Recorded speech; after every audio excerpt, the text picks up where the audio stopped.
That's say mo akwa ba bi Adom TV Badwam dwumade no eso me sure say usua the health tips no wo chechira pon 2 3 ni kwan so onyema o miscarry bi mu yes erade bambo nti ebi nso na medical condition bi tie ne ya yesu ho ade tie ne ye na wan so hwe ne bo ho ban ye se be ya oni se ne begina wan wa fa ho afa ba ti week mu miscarriage no ene wanti a ochina enkwan ho a na otia mai na sabre de National Women's Conference dwumadi a ebeba so no na mpese yedi ho nkomo kakra bi na onso watie bi akonya ne ba per fast na so akobi no akotie na etimi aboa ye se emma sabe ya affirmative action bill no kakra bi na ye mra no so atiase timi wo me maame oba so no ama pena minim Ama ankuma owusu. Ama ankuma owusu. Ye amofeni. Jai.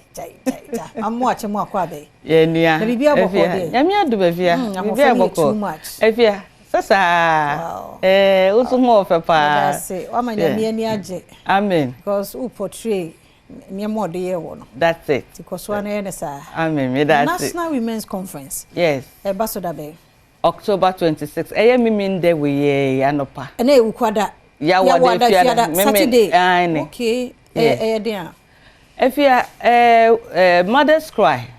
Ya tuni di Mother's Cry. Okay. And it says, so we share Lamentations chapter 2, 18 and 19.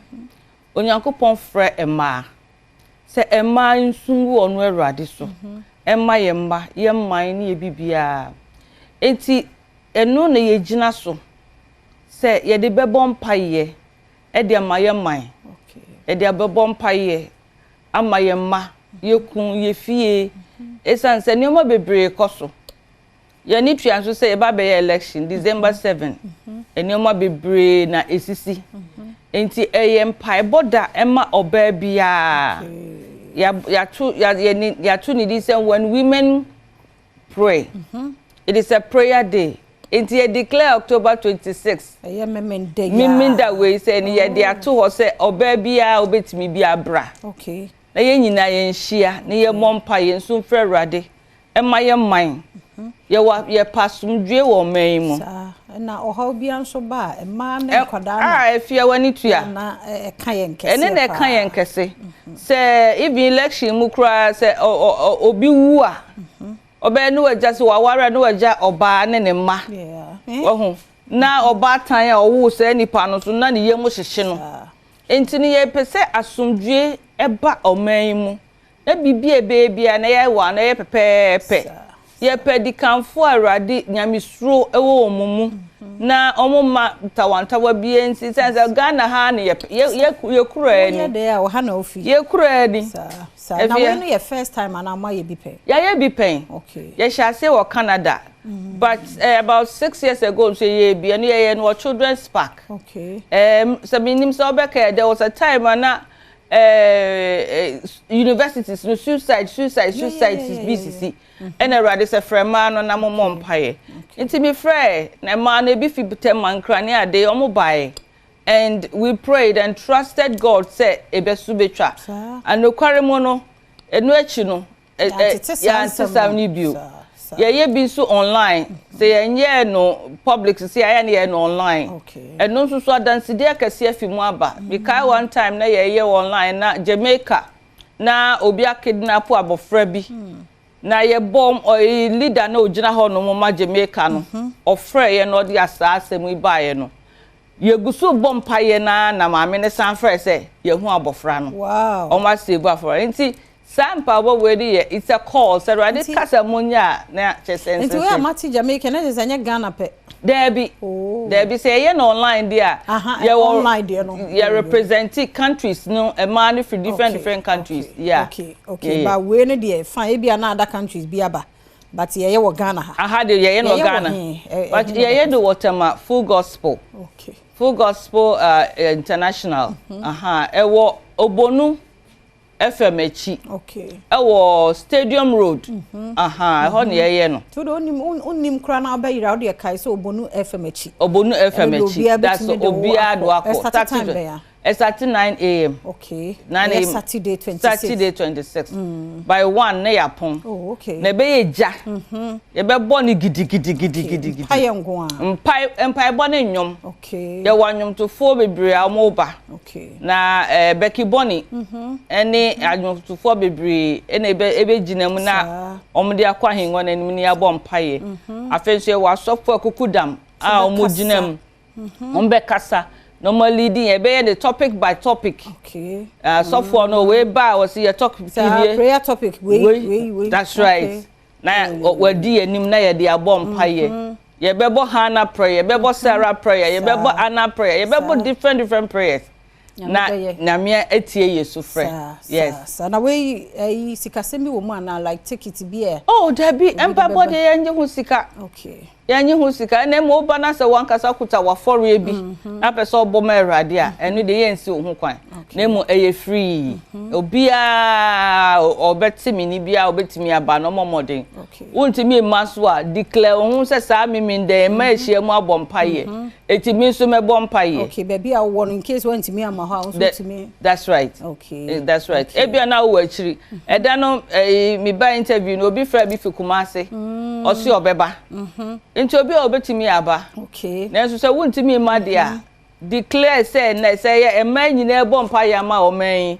Me so me bompaye ama o man. Na ma bompaye ama me fie ni mabusua. Na bibia akoso pepepe. Kama ba contact bi wo ho a ebia na obi benya timi afra na. Pachoane. Okay. 055 115 7942. 7942. Yes, this will be 055 115 7942. 7942. Yes. The National Women's Conference Baso 26th October no. Na say also don ho agyemobi ba na mpese me hwe online de no so bekoso e bia na say do be free Kumasi ni ade wi oba bia kan na ni gye ho but a kwan nti mo be yeah try say ye be no live e wo Facebook live ye be ko Facebook live possibly ye be YouTube okay possibly yes okay ti no handle no ye say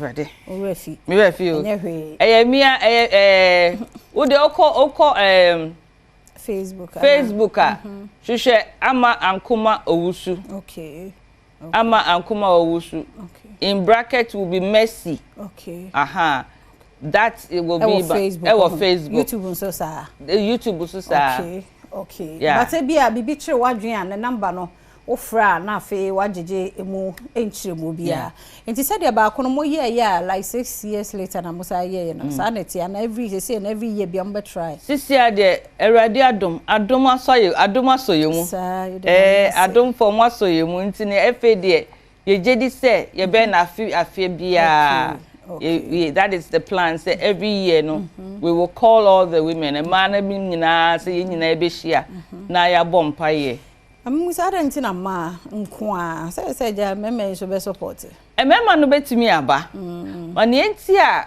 ye frɛ ema no enim se onyankopon ema da na koma so pa se yesu a otie enti se wo hwɛ bible mu kura na eto bi a so nyame pese oye nsentwene oje omansi hodoma ema no no from se munsu ye kai Deborah a great warrior or your ba ogina ho no mra na Israel for ko or how kase mu na emema no kura obi esuro Bible say na fe omuntimi kura na antikrom enso oba besia na sorry gina ho na ode kwa ako ye wo Esther the same thing enti nenu no ma onyankopon ni da ye ho sa enti nyame ya adoma o final words me final words ni say they di kan me di asedama adomfo me da say for one say mubue kwan man na yetimi advertise na ye frefre na mo ne mo support na ye say edamase afen so mi tun safre oba bia say the medical aka no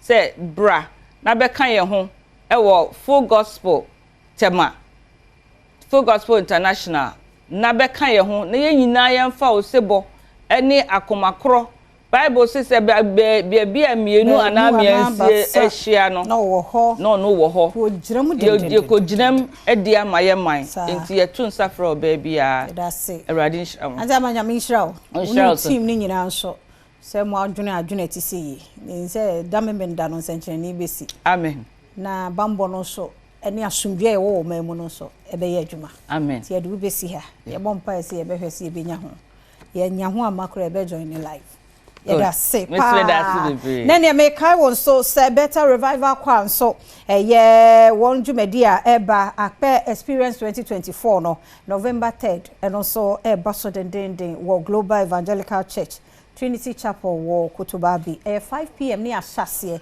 4 no ye bie gate na onso wa baby Adom to for bebre and eba dwumadi no ase regular 50 Ghana cedi VIP 150 ya sha no so enti ticket no ebi wo Global Evangelical Church Trinity Chapel Kotobabi afi channel 1 TV Tesano City FM Madabaka and I call www.bethelrevivalchoir.com and our short code is *713 *33 *114# and our phrase 0544 222 154 0544 222 154 now no enkasa Golden Herbal Mixture so dura etu achidi ase wo nom Golden Herbal Mixture nyade so benuma ho bekekawo ana se umoja so beti ana bibi etesa yema ma ne mema nyina ti se malaria na ha wadwene a Golden Herbal Mixture na wo hia Badwam Herbal Mixture so sisi yare aduro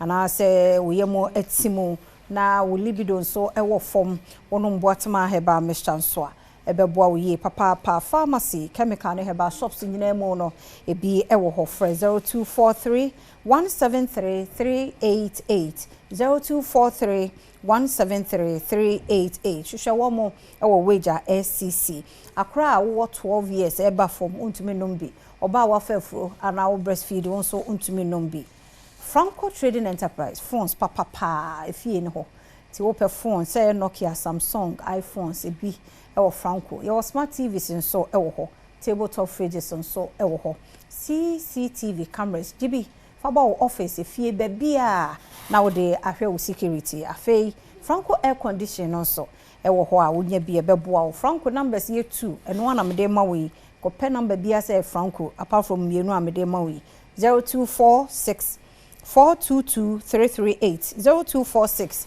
422 338 and 0555 939311 na wone Franco Trading Enterprise di enkomo na no Friday no yenu abema asempa Frank ne document asa ne cards nyina yirai ni nyina yirai nyame adom ye be me bia ya de ama mani asoma me na se dispatch rider or the Isaac ama ohu ye e na de call snate for office e na snate free Franka nyame adom ne cards ni nyina bibia intact ne sa atumi aka enti ye dispatch rider a wo gbawe Isaac ama nyame hira papa nyame hira ade a waye ne yani aso pa enti sa na tie bia hu obi ade bi na eni wo na hu a bebi ebe na ade akọ se be ye onipa ne nsa ebe ka nti nyame hira o medidi afia amankwa tamaklo me kwede mambo atma ye krado enen so de atene so wahu eno atene na hu asabia PSA de bi wadi bi foforo be ka ho ti PSA star ye krado ne mambo atma eto aso de ahosepe abro